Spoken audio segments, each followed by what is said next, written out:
खोनानो मोन्दों दि Bboys आरो जेनिया ब्रह्मनि इउटुब चेनेलखौ गोबां मानसियानो बिसोर सानैजोंनि रिल्सखौ नुनानै दुखु मोननानै आनसाबस्क्राइब खालामबाय होननानै नंमारगौ नामा खोथाया? दानिया क्रासानो नोंसिना सोरजोंबासो लाजाबाय गैला दाना सोरखौबा नायबावदो नोंसोरो।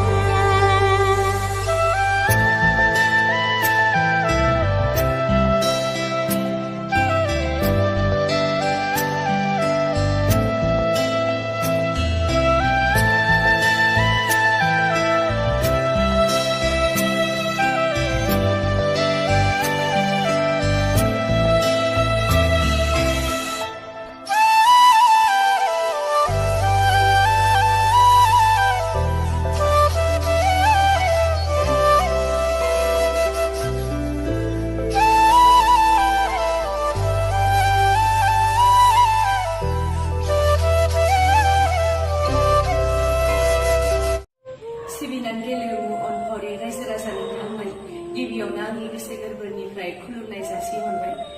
गुबुन गुबुन बोसोरनि बायदि देग्लायबो अन्थाइबारि माया क्लाब एन्ड लाइब्रेरिया बर' हारिनि बिर जोहोलाव मुंख्लं दि जाब्रां मेम'रियेल फुटबल ट्रफि टुर्नामेन्टखौ बे अक्ट'बर दाननिनो 30 अक्ट' 2024 खालि जागायसिगोन।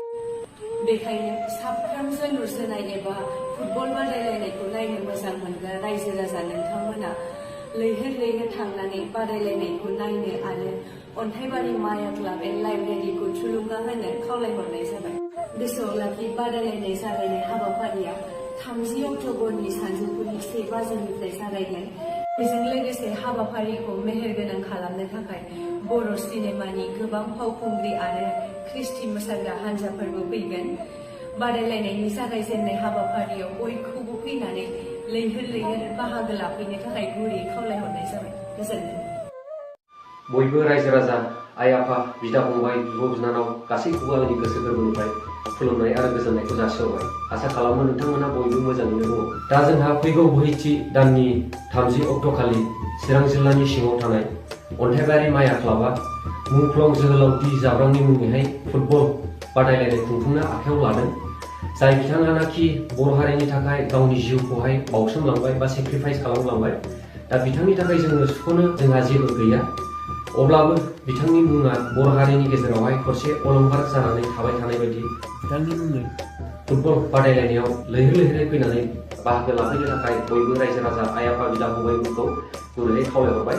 आरो बे फुटबल बादायलायनाय नायनाय बाहागो लानायावहाय आंबो नोंथांमोनजों बाहागो लाफागोन। जै बर' हारिनि।